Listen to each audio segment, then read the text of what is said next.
hard of hearing.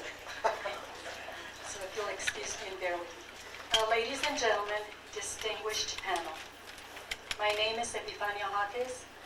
I am here to speak on behalf of my family in regards to our father, Manuel Sosa Almeida. My father was born on December the 25th, 1914. He died at a considerably young age of 68. My father started working at the Zia Corporation in 1946 and ended his employment 36 years later in 1982. Zia was the subcontractor for the lab. He was a sheet metal worker, a master at that. He was a tinner who often worked on the lab's venting systems and metalwork on the facility itself. He was loved, admired, and respected by his co-workers, who elected him as the representative of their local union. My father was involved in the development of the facility. A great part of his life was dedicated to his job. My father drove to and from Santa Fe. Drove from Santa Fe to Los Alamos for 36 years. In these years, my father, even if he didn't feel well, would get up in the morning and with great enthusiasm showed up at his job every day. My father's life mainly consisted of family and work.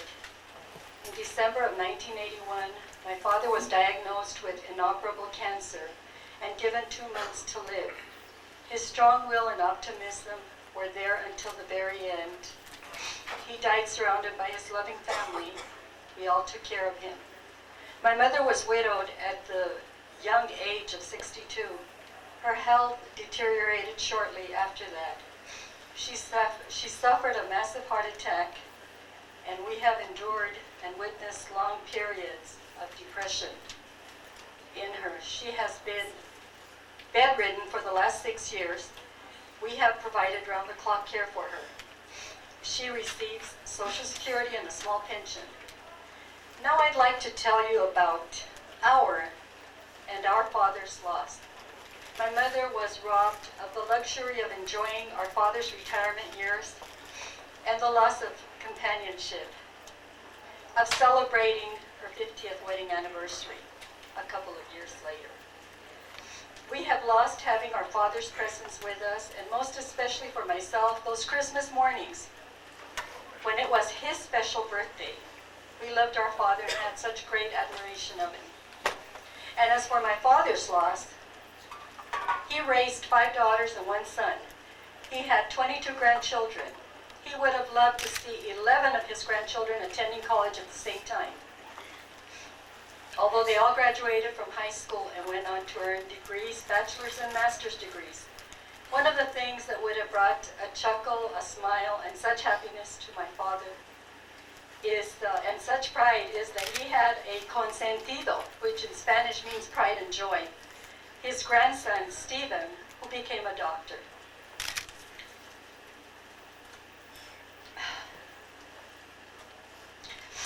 And great-grandchildren that he never got to meet. He was known affectionately by his grandchildren as Lolo. What a loss. This is a personal loss. And I have an afterthought here. We are a government of the people, for the people. And I'd like this to work for the people. And I've really heard horror stories here today. And I appreciate the fact that you're giving it such thought, consideration, and I hope that you will think of each family that is here. And another thought that I got was that, veterans are compensated. They give up their lives for their country, and I think these people in a certain sense, have given up their lives working for Los Alamos. Thank you for listening.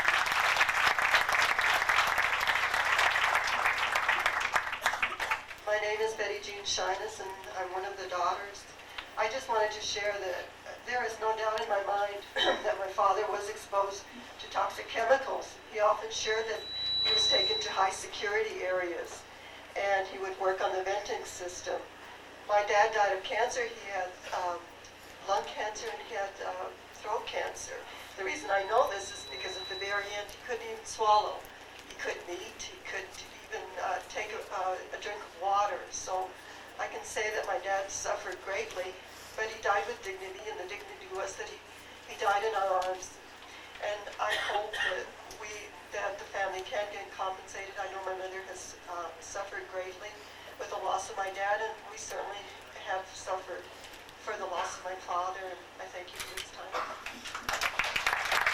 Thank you. Our next speaker will be Manuel Salazar, and we'll bring him the microphone, followed by Andrew Medina. Can Manuel Salazar identify himself? Mr. Salazar?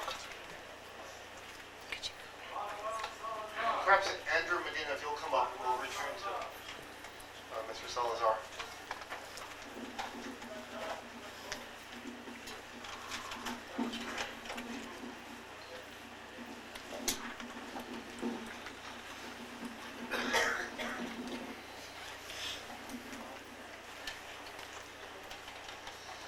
Good afternoon.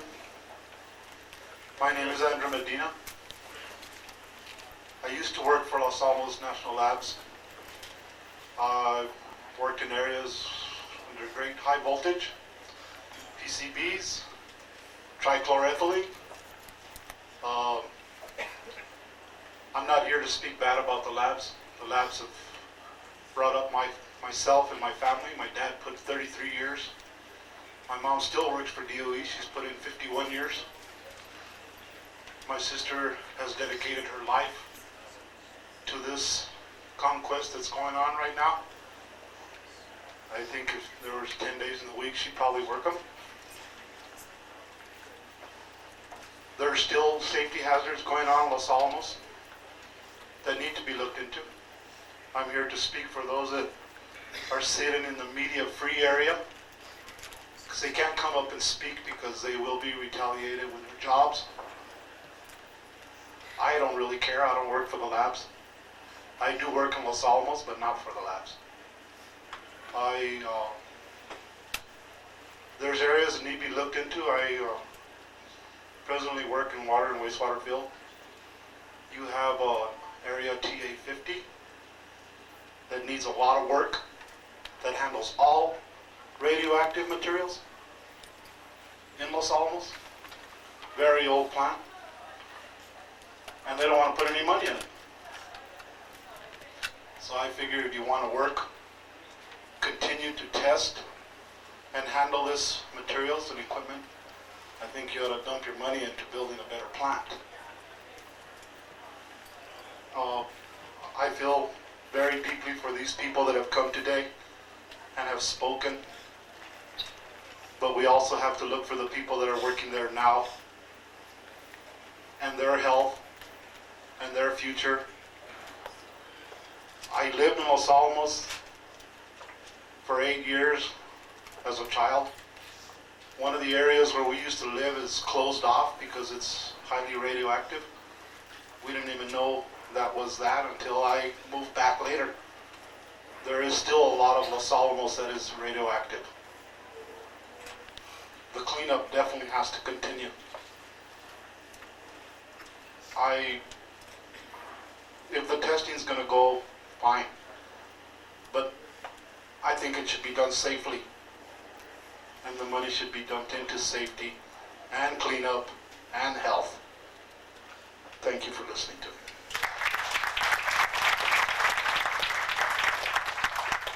Mr. Salazar?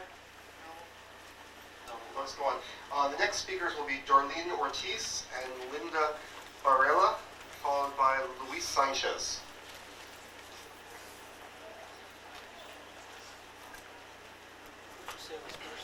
Darlene Ortiz.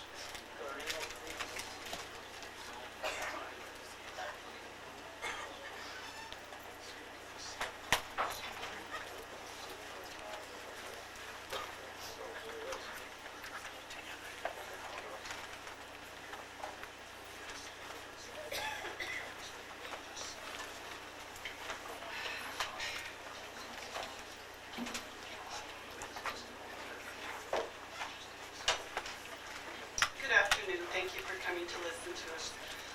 I just wanted to give you information. My name is Darlene Ortiz. I did have a father who worked at the Zia Company in Los Alamos. He did start working on construction on the roads back in 1949, and he landed up working with the Zia Company. Is that it? No, sorry. The last speaker has to finish now. That's quick. Go ahead. He did work with the Zia Company as a laborer. He was a custodial worker. He worked for many, many years in many different sites. He did a lot of cleanup work. He did cleanup work with the machinists in all of the labs.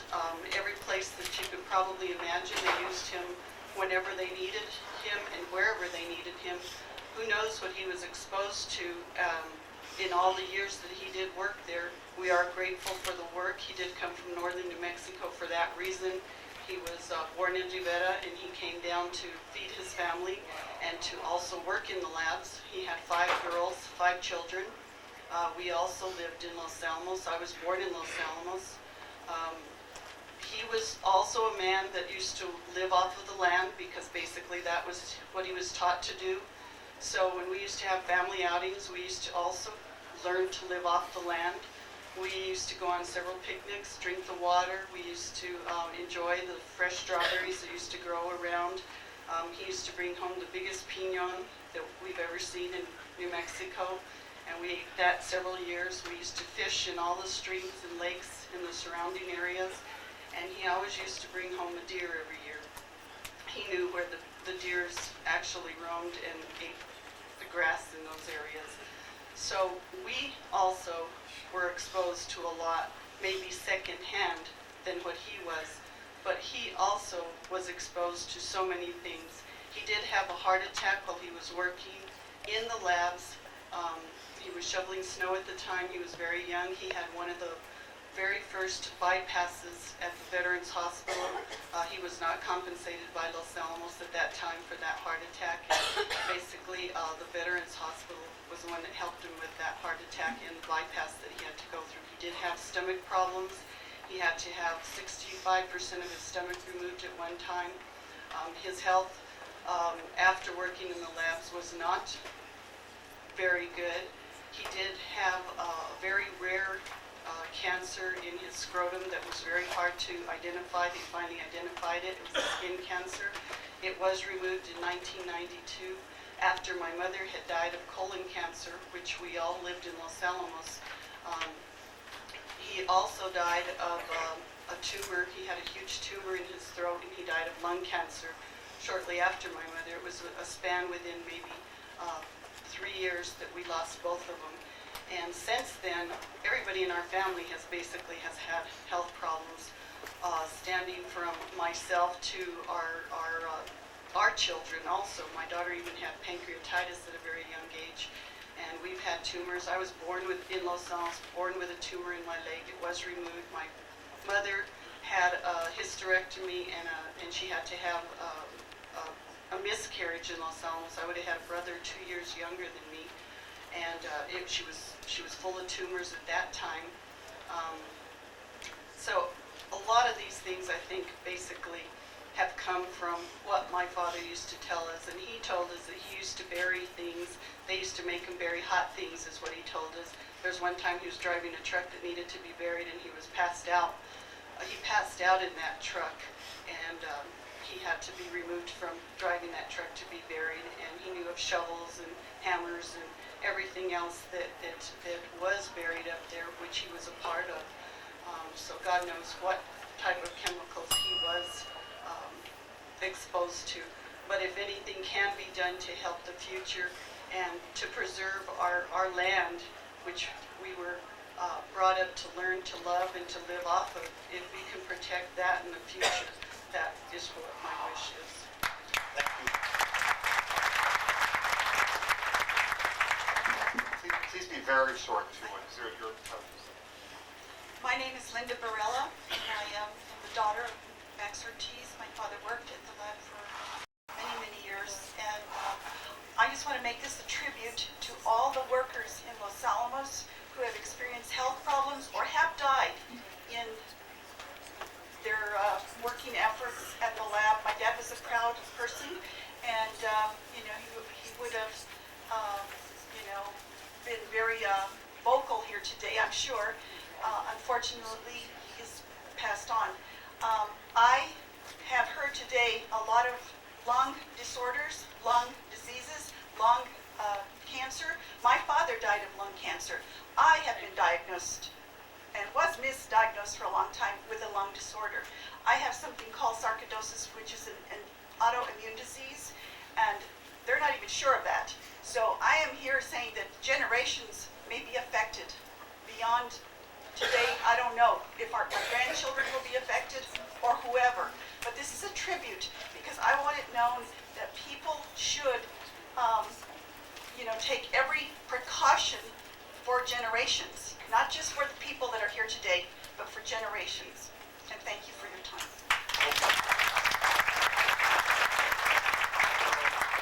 Our next speaker is Luis Sanchez, and then followed by Joseph Becerra, and then we're going to take a break. So I'd like to ask everybody to please be brief. We have a tremendous number of speakers who still would like to speak. Mr. Sanchez? We'll come back to Mr. Sanchez. Joseph Becerra?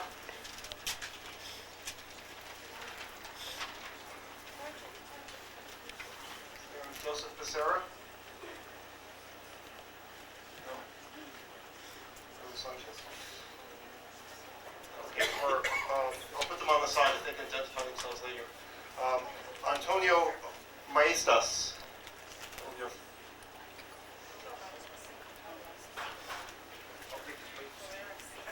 No? No? Alex Smith.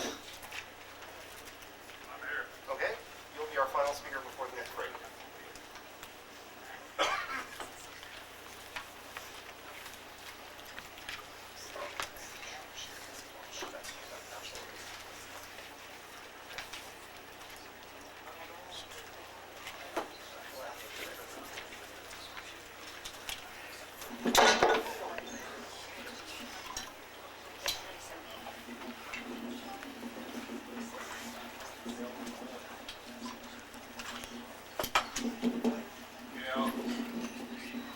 Good afternoon, Senator, Representative, Secretary.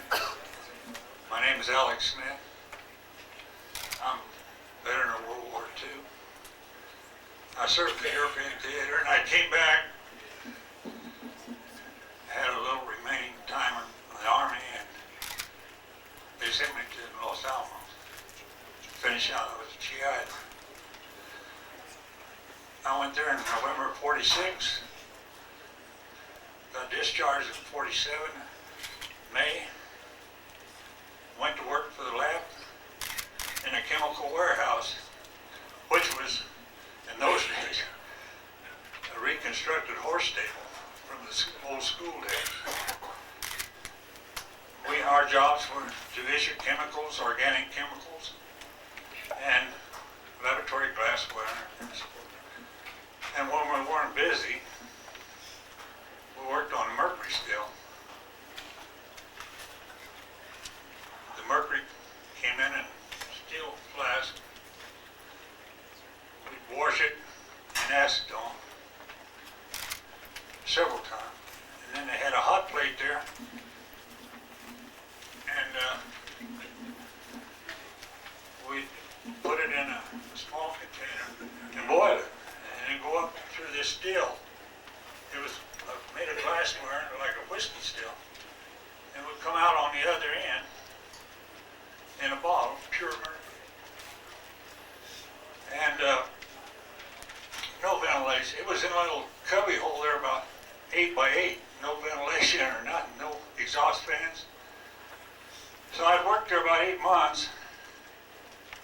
And I was at home in the evening, and all of a sudden my face started swelling up. And my eyes went shut. My wife said, "What's the matter with you?" I said, "I don't know." So I went to the Q building the next day and told Dr. Whipple, who was in charge there, what had happened. Well, he said, I don't know. It must be a reaction. So, never done anything, just told me to go home till, so this happened, again, and then again.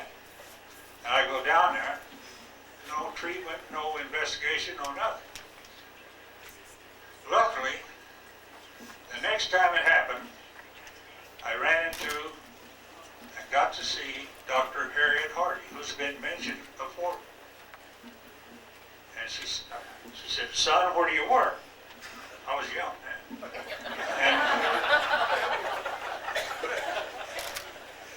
And I told her, I said, I work at the chemical warehouse. And she said, well, what are your duties? I told her.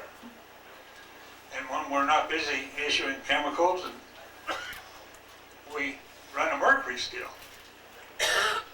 What? We operate a mercury still. She said, take me up there and show me that mercury still. So I did. And that was the last day the mercury still ever operated. And so there was 3 of us operating still, Robert Thompson, Louis Covelli, and myself. Robert quit there right after that, and he went to Texas and died. From what, I don't know. And Louis lost all his teeth. Dr. Hardy took us over to the medical center there. In the old days, it used to be right next door to Ashley Pond. And she showed the doctors we all had a blue line around our teeth in our gums. And she said, that's the first sign, that's the way you can spot it, the first thing. Well, that was all. She'd take us over there and show us to the doctors, and that was it. So Louis, like I said, lost all his teeth. And he wondered why he lost his teeth and I didn't lose mine. And she told him, well, he's young and strong and probably his system is better than yours. Anyway, to make a long story short, I've suffered, I've read articles about this mercury, and I've suffered from depression. I went to see the psychiatrist when I was working there at the lab. They sent me to San Diego Vista Hospital for a while. And then I continued to see a psychiatrist in Albuquerque named Dr. Bull for about 2 or 3 years. And he wasn't helping me, so I just decided I'd try it on my own. I still suffer from it, but at least I can fight it and I'll make it. And as you can see, I'm 73 years old. But Bob and Louis are gone, and I'm the lone survivor of the mercury, and I'm the one they found it on. And they've never, when I retired in 1982, I asked them about it. I'd like to see it on my medical record. They have no record of it whatsoever. And so about 12 years ago, I decided to go talk to a lawyer. I had read some articles on what this mercury can do to you, how dangerous it is, and I went to see a lawyer, and he told me the statute of limitations had run out, so I never did anything. I had a friend, I had heard that this Dr. Hardy was a professor at MIT. So I had a friend in Los Alamos that was a graduate from MIT, and he contacted, I guess, the personnel, and I located her. And he personally talked to her about this case. Conveniently, she doesn't remember a thing. So, that's my story. Thank you for hearing.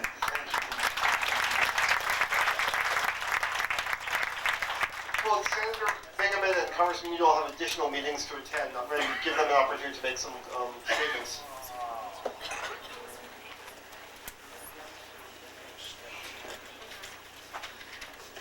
Let me just say this is very useful, and I think the testimony is something that we can use in redrafting the legislation that I've introduced in the Senate and that has also been introduced in the House, so that it covers the types of injuries that I've heard about here, and we're sure that it covers all that's necessary, and also deals with this issue of retaliation to be sure that that does not occur. And also, of course, deals with these problems of lapsed statutes of limitations and all of that. So there's a lot that we can do that clearly we've not yet put in the legislation. I think it's been very useful. Let me just indicate, Bob Simon is right here. Bob, stand up, please. Bob is the chief staff person for us on the Democratic side in the Senate Energy Committee, which has jurisdiction of this issue there. And Bob will be here all afternoon to hear all the testimony and then to inform me when we get back into Washington this next week on what changes we need to make in that legislation. And also Dolores Garcia, who may be in the room, I don't know, but Dolores works with me in our Santa Fe office. We're on Marcy Street there in Santa Fe. And she is here today as well. And with people who have individual problems that we need to give attention to, I hope you will. There's Dolores right there. And please, any of you that have an individual problem that I need to know about or we can help with, please try to talk to Dolores as well. Thank you again for having this hearing. The Department of Energy, I think, is doing the right thing. It has been a long time coming, as we've said, but they are doing the right thing, and Bill Richardson deserves substantial credit for that. And we are now finally getting the information out in the public so that we can deal with these problems. And I very much appreciate all of you who have testified and are planning to testify. Thank you very much.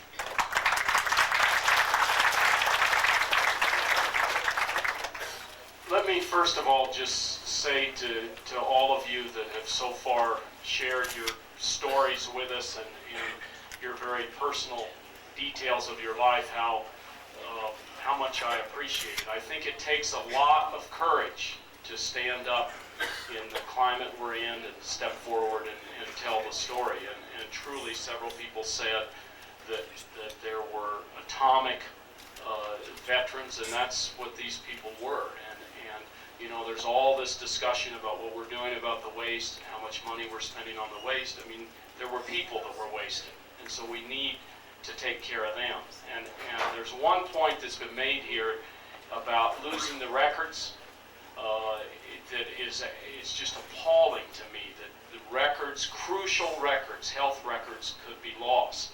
And we can draft legislation to make sure that the government has to bear the burden if they lose the records. So don't worry about that part of it.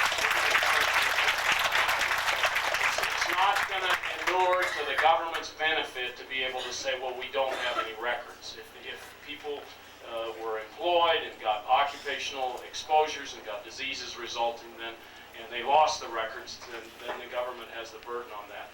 I also, my district director, Michelle Hawkes-Ortiz, she will be sitting here. My press secretary, Deborah Martinez, will be here. I will personally listen to and read and be briefed by them as to everything that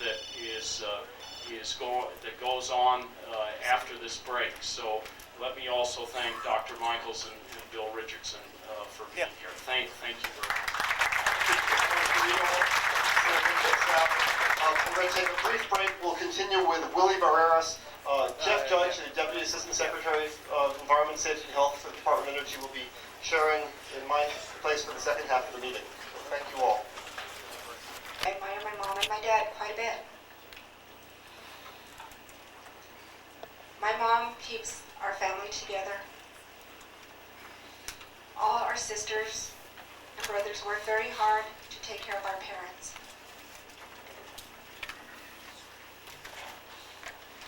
My dad has had lots of tumbles. He falls quite a bit. My mom's always there to pick him up. She takes very good care of him. He's had neck surgery. He chokes very easily. It is very hard for him to communicate with us. I have a very hard time understanding him. My mom has to translate all the time for my dad. My dad was forced into his retirement because of his illness. While he was so sick, he was unaware that he had to roll over all of his retirement plans. He lost lots of money because he was so ill and unable to take care of himself. He worked with the backflow system in Los Alamos, exposed to radiation, probably everything that Los Alamos ever came up with. This man was exposed to. He has quite a few grandchildren that he cannot run and play with. My children are already big, and they understand that Grandpa is ill. They are very heartbroken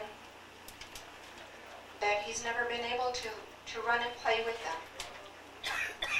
When my children see pictures of my dad, old videos of him walking around, they go, "Who is that?"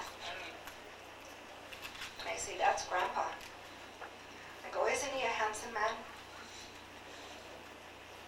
And they go, "That is Grandpa?" It's amazing that this man has changed so much in 10 years. We are here speaking, or I am here speaking on behalf of my dad because my dad cannot speak. I'm hoping that this never ever happens to anybody else's father because it is too heartbreaking. Los Alamos, the government, they are all responsible for everybody's health, everybody that worked there. These people need answers. And like you've heard before, it not only affects their generation, it affects our generation and many generations to come. And hopefully something good will become of this meeting. Thank you. Thank you.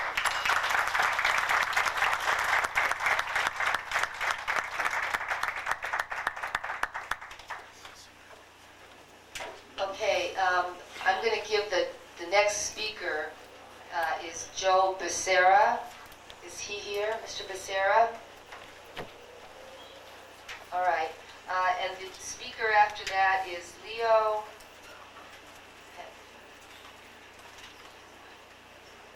I'm sorry, Leo V. Hill. Mr. V. Hill. Sorry, I thought it was different.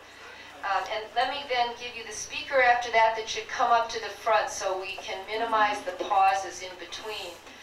Is Corville Nohava? Are you Mr. Nohava? Okay, very good. Thank you. Okay, Mr. V. Hill. Well, thank you for allowing me to say the few words that I'm going to say. It's concerning, I was in Los Alamos since I was 18 years of age, and I was involved in all kinds of moving about things that were contaminated. And I was barely 18 years of age when I went up there. And my case is that I was contaminated several times. They even had to go check my house. But never have they done anything to it. I had some of my clothes was contaminated, and I went back the next day, and the next day I checked myself, and I found that I was really contaminated. And I talked to the people that were there in charge, and oh, it was your fault.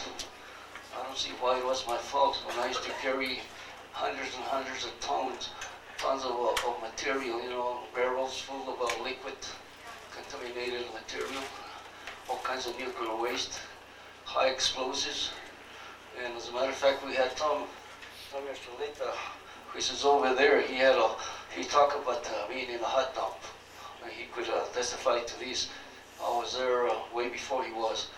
And my problem is that, I went to the doctor there, the company doctor, and I would tell him what my cause was causing my things, and they would say, "Oh no, that's nothing.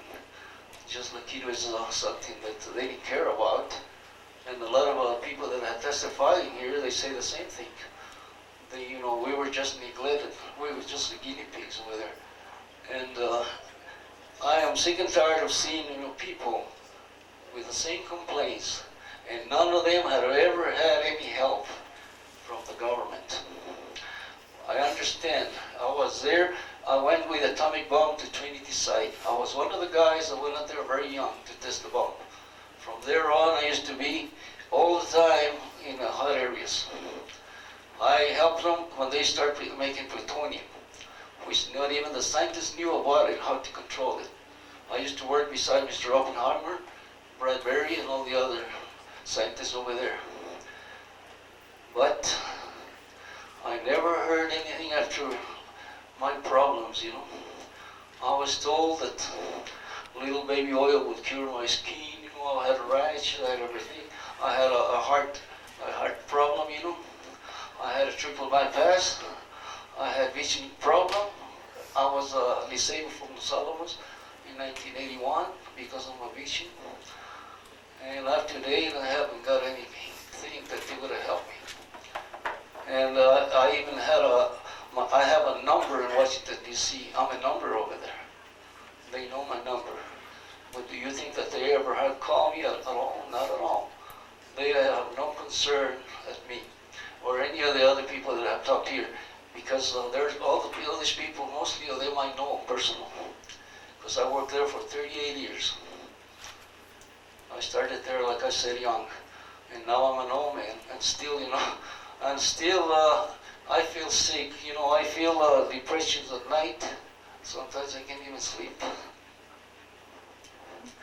My vision, I have to wear this on the outside. I can't see. You know, for the record, Mr. Vigil, you just picked up some sunglasses. Are they strong sunglasses? Well, I have to have these because once I get outside, I can see a thing. Okay. That's what I have, because my vision, I was disabled from these. The only reason I interrupted you was that the court reporter is taking down everything you're saying, and she won't, if you say I have to wear these, I want to make sure that it's clear what you're referring to, and I think well, these are just sunglasses, you know, because reflection, even the reflection now, I can see you a little bit from where you're standing up. And this problem, they never did anything to help me.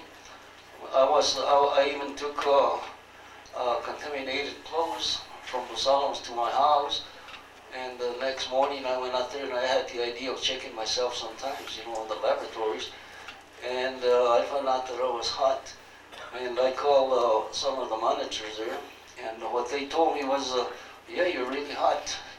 It's your fault that you're hot. And see, they try to blame it on you, and I said, well, you better go check my house, because I was there with these hot clothes. And they kind of refused. They said, no, that would take a lot of paperwork. And I said, I don't care if you have to go to Washington, D.C., or I have to go by myself. I don't care about the paperwork. You're going to go and check my house. And that's how they went out there. And there was a man here, you know, Manuel Salazar, that he could have verified this, because he used to be working for DOC. He was the man that would pay for damages that was caused, you know, on contamination. But he's not here. Anyway, to not make a man any longer, you know, what I mean is I could see all the problems that have been stated over here this morning, this afternoon too, and we're sick and tired, really. This is a problem, you know, that they don't care, the government. We help them to win the war. We won the war in Japan. In Japan, they had spent millions of dollars, if not billions. And over here, the people that work on that project, we had never been recompensed for nothing. We just gonna be just nothing. You did it, and we don't care if you die. And that's a problem, and it's true. And I know I had talked to Washington, D.C. about it. They had never answered me anything. I have a bunch of letters here that I would like you to have. Very good. We will. Unfortunately, the timer, I think, has been so overworked today that it's not working, but your time is up. But we really appreciate your coming and testifying. Okay. It would be helpful if you feel comfortable doing that, giving that information. I think it's been given to the court reporter. To Kate. Okay. Okay, and like the rest, I want to see, you know, that I am glad to see you people here. Probably something will be done now. Because, you know, I have letters when this started. Even when, you know, it was in the media. We had it in CNN and all this, and nothing happened with it. I was named in there, I'm a number there, and that's as far as I am, a number. Well, let's hope that we're going to be able to change that. Well, thanks a lot. So thank you very much. Sir, Mr. Behill, if you are interested and you'd like to give that information, I think she'll, okay, that's fine. Oh, all right. By the way, my last name, as I said, is Oppenheimer, but just so nobody comes up, I am not related except through my ex-husband to the Oppenheimer family, so I probably should explain that. And I now know how to work the timer. Right. Okay, so Mr. Nohava. Thank you. I really appreciate the opportunity. Hold on one second. I also want to announce, I'm going to announce two people, not to take away from your time, but Baudilio Baca, is he here? Yes. Okay, Mr. Baca, why don't you come forward so that you can come next, and after that will be Francis Maldonado. Is Francis here? Okay, very good, thank you. All right.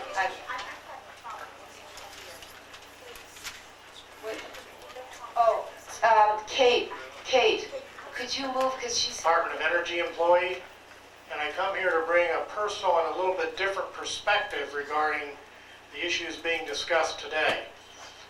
A couple things I want to mention at the beginning is that, first of all, I've heard a number of folks talk about the lack of information on medical and industry literature regarding beryllium disease.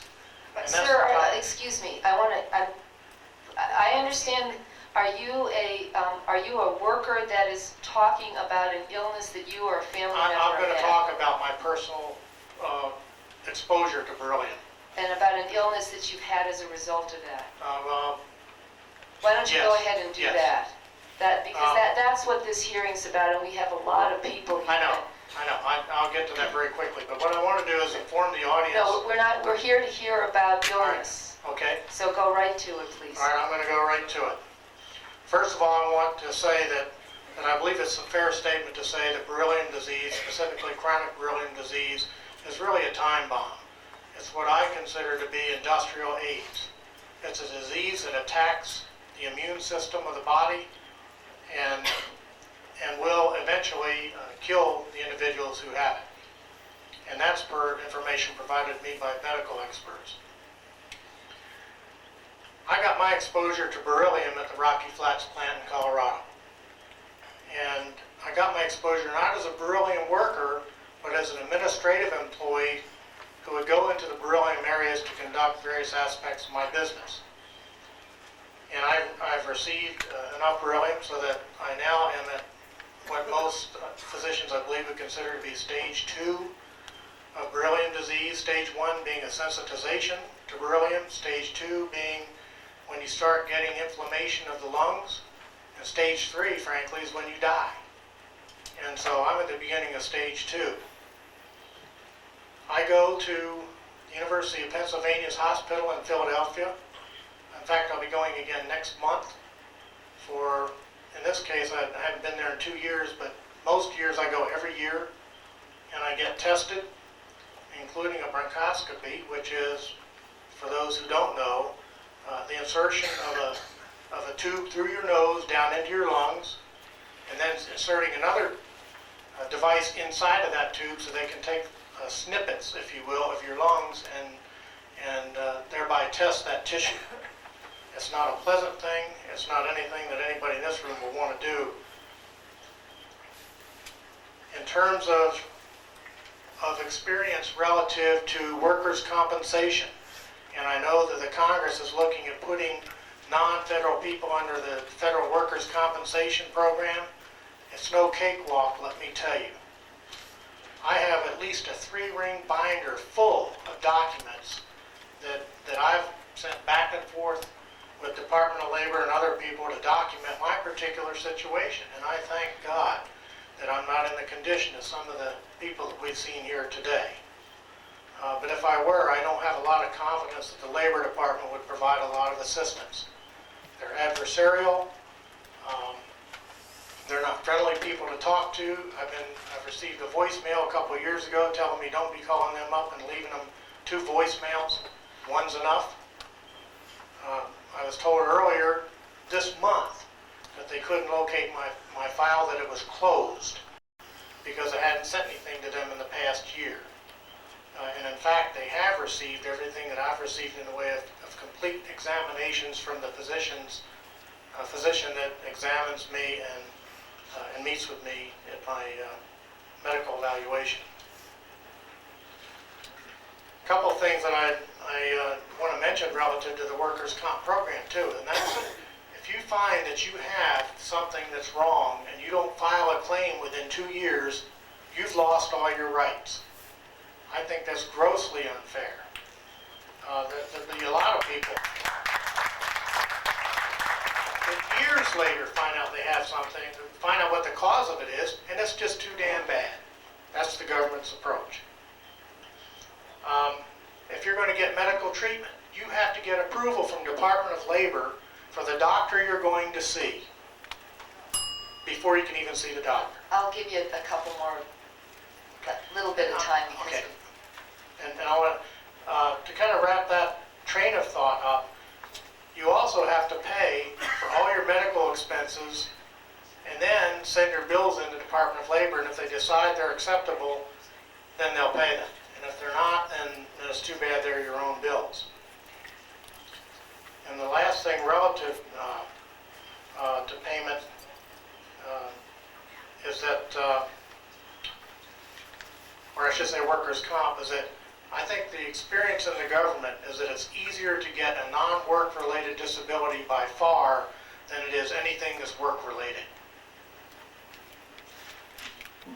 And I think that the final thing that I'd like to say relative to this particular program is that my experience with DOE is that I've received a lot of positive support from the folks in Washington and the Department of Energy for my particular situation. And I have a stronger comfort level with a program of this nature being run out of Washington, frankly, than I would out of field offices where there are other priorities that seem to be a lot higher in the minds of local managers and executives.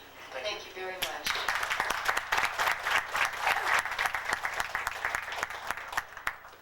Okay, Mr. Baca, you are up, and let me then call Ramon Romero. Is Mr. Romero here? Okay, let me then move on to the next person. Eloy Roybal.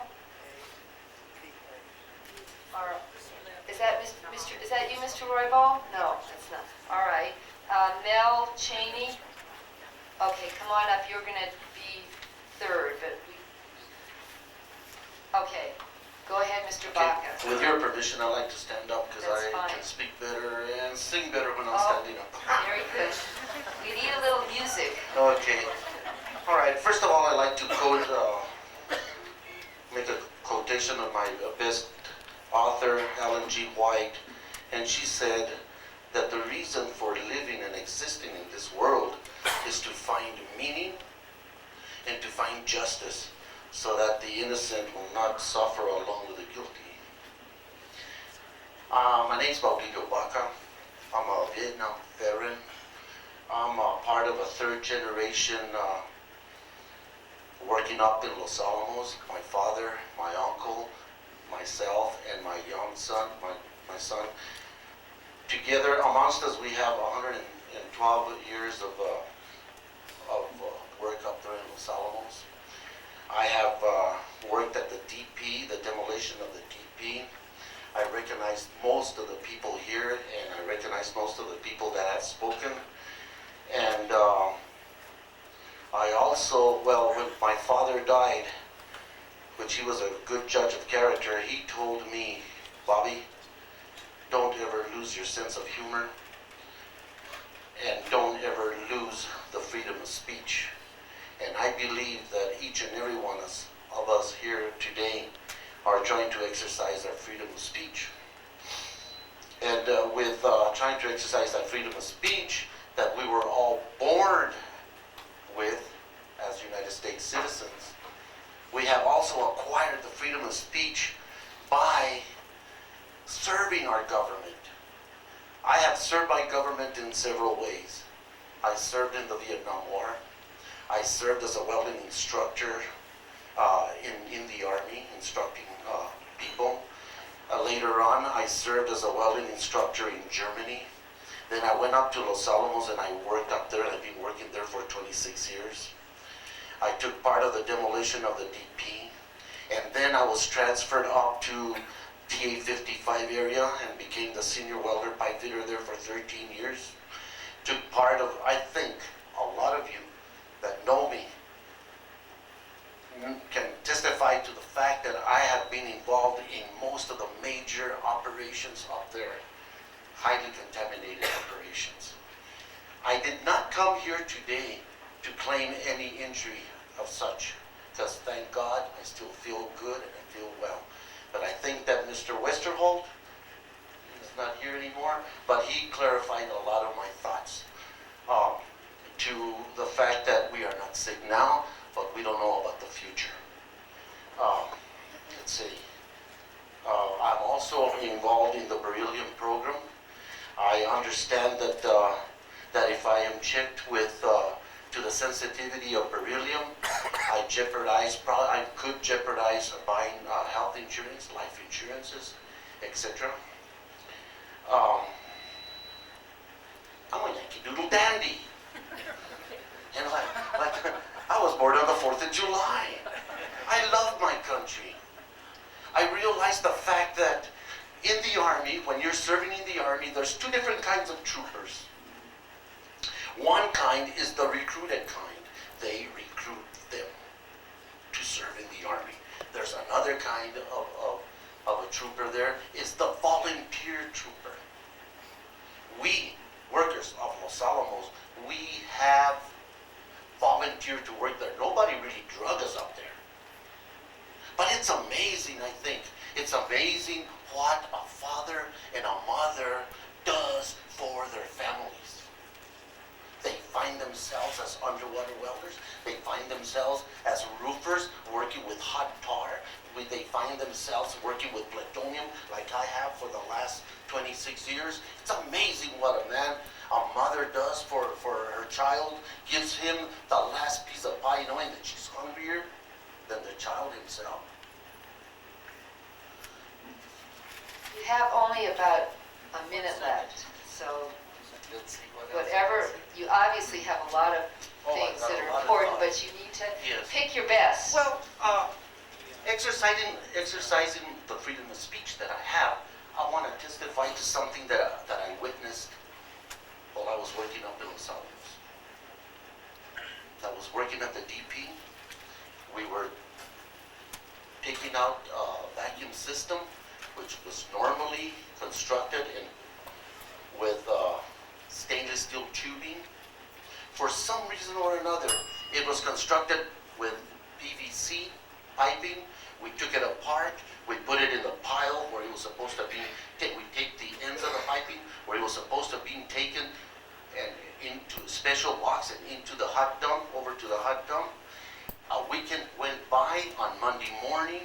On Monday morning, the laborers were instructed, because it was with PVC, normally PVC was used for just deionized water. The laborers were instructed to get that piping, take it into the dumpster outside. It was supposed to be clean, not contaminated. They broke the pipe with their knees, threw it into the dumpster, and we ran in there and we got our respirators on and we taped the pipe, the rest of the pipe that was in there. We told the laborers to get out of there. Later on, it was said that the piping wasn't contaminated, and a new dumpster was installed outside. It was put up outside where, if it wasn't hot, why didn't they put the same dumpster back in there?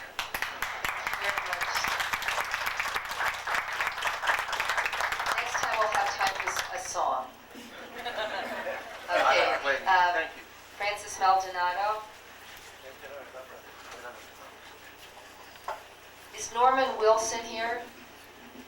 He just left. Okay. Paul Guthals got. You're close, I'm here. Okay, just great. All right. Good afternoon. My main objective here today is to My name is Frances Maldonado, and my baby before birth, BBB. I'm currently 34 weeks into my pregnancy, and I was diagnosed with stage 2B large cell non-Hodgkin's lymphoma. I had my first chemotherapy treatment December 29th, 1998. My main objective here today is to commend, congratulate, and show my appreciation and thank you for addressing the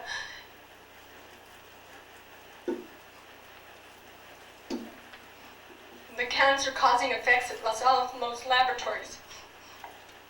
I am not an employee of Los Alamos Laboratories,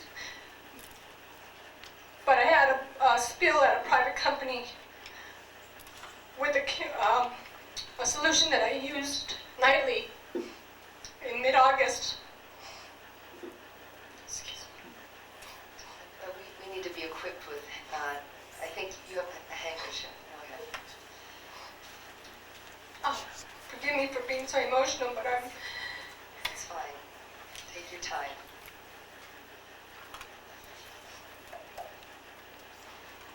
Last year, mid-August, I had a spill at work, and this is what I believe triggered the growth. The mass, the tumor that I have that's rooting into my right lung, it's covering my aorta, my pulmonary gland, and the vessels of my heart.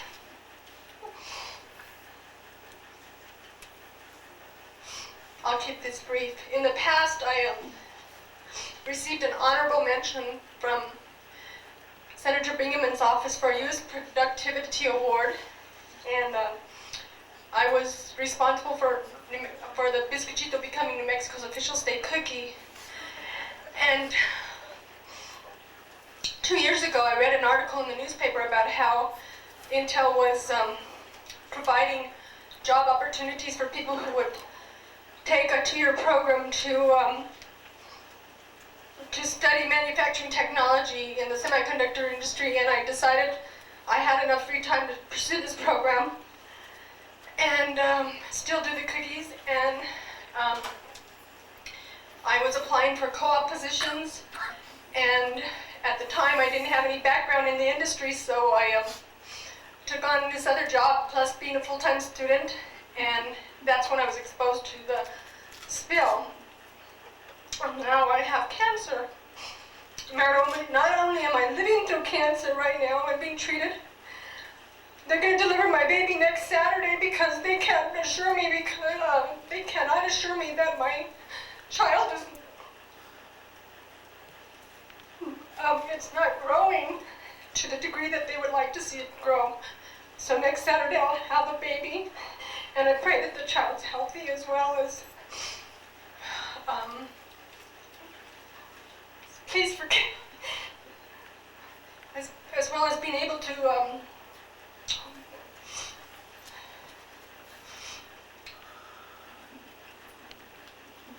go back to work and be able to provide a living for my child and myself.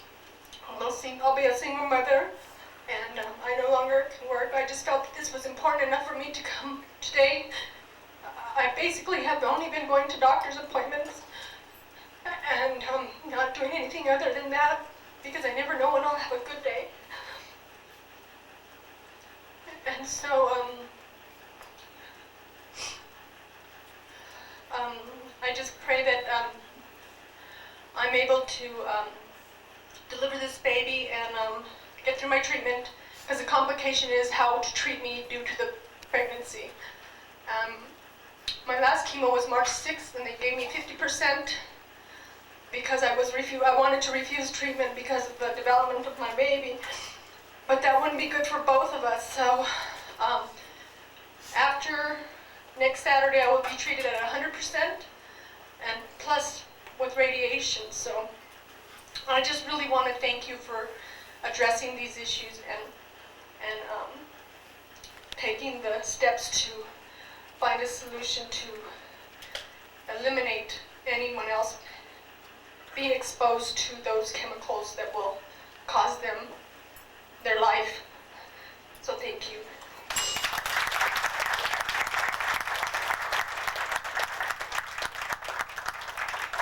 Thank you very much, Francis. We wish you all the best.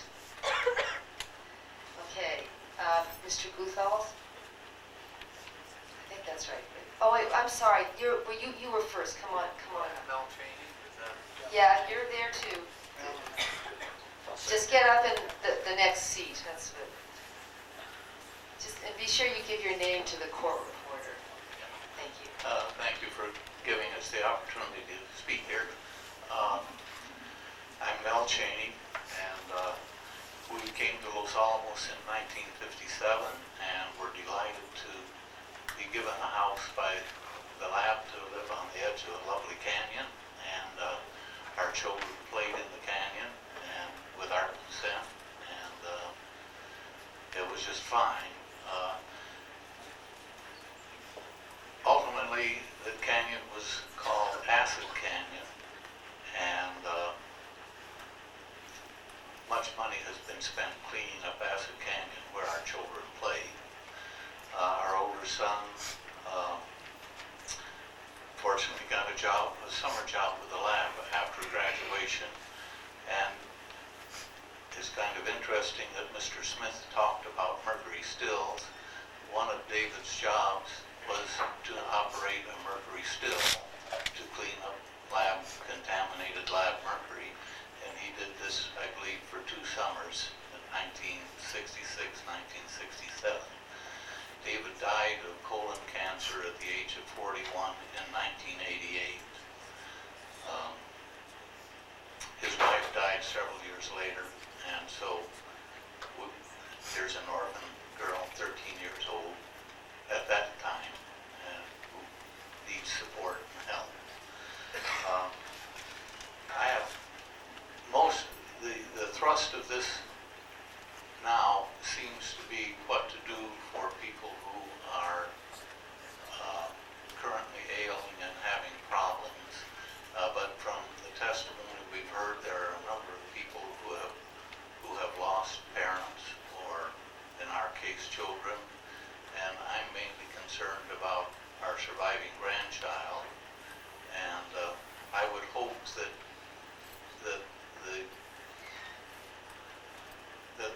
study could be expanded to consider those kinds of problems and the people who have had those kinds of experiences. One thought that occurred to me was that the public employees retirement system